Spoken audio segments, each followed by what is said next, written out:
নমস্কার, আমি হরিশঙ্কর বন্দ্যোপাধ্যায়। আমার এই ইউটিউব চ্যানেলের সমস্ত দর্শকবৃন্দকে স্বাগত জানাচ্ছি। আশা করি আপনারা ভালো আছেন, সুখে আছেন।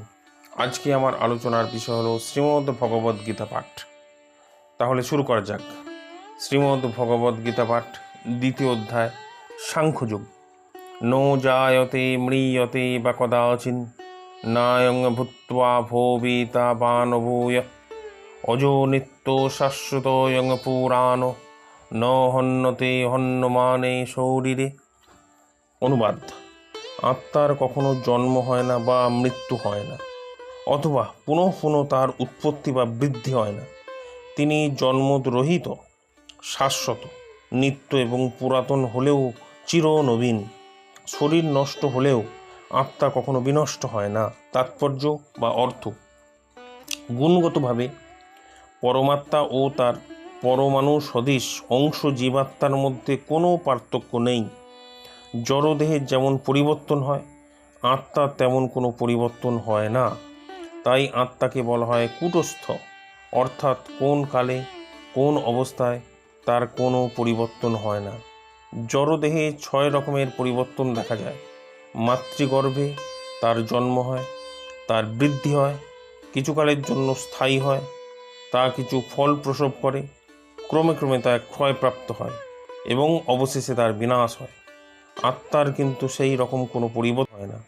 আত্মার কোনো জন্ম হয় না, কিন্তু যেহেতু সে জড় দেহ ধারণ করে, তাই সেই দেহটির জন্ম হয়।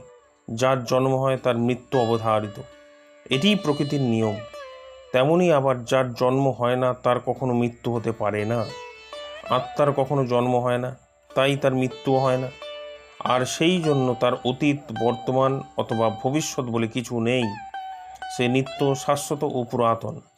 অথবা কবে সে তার উদ্ভব হয়েছিল তার কোনো ইতিহাস নেই। আমরা দেহ চেতনার দ্বারা প্রভাবিত, তাই আমরা আত্মার জন্ম ইতিহাস খুঁজে থাকি। কিন্তু যা নিত্য, শাশ্বত, তার কোনো শুরু থাকতে পারে না। দেহের মতো আত্মা কখনো জরাগ্রস্ত হয় না। তাই বৃদ্ধ অবস্থাতেও মানুষ তার অন্তরে শৈশব অথবা যৌবনের উদ্যমতা অনুভব করে। দেহের পরিবর্তন কখনোই আত্মাকে প্রভাবিত করে না। জড় দেহের মতো আত্মার কোনো ক্ষয় হয় না।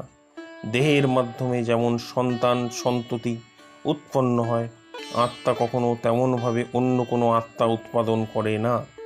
দেহজাত সন্তান সন্ততিরা প্রকৃতপক্ষে ভিন্ন ভিন্ন আত্মা।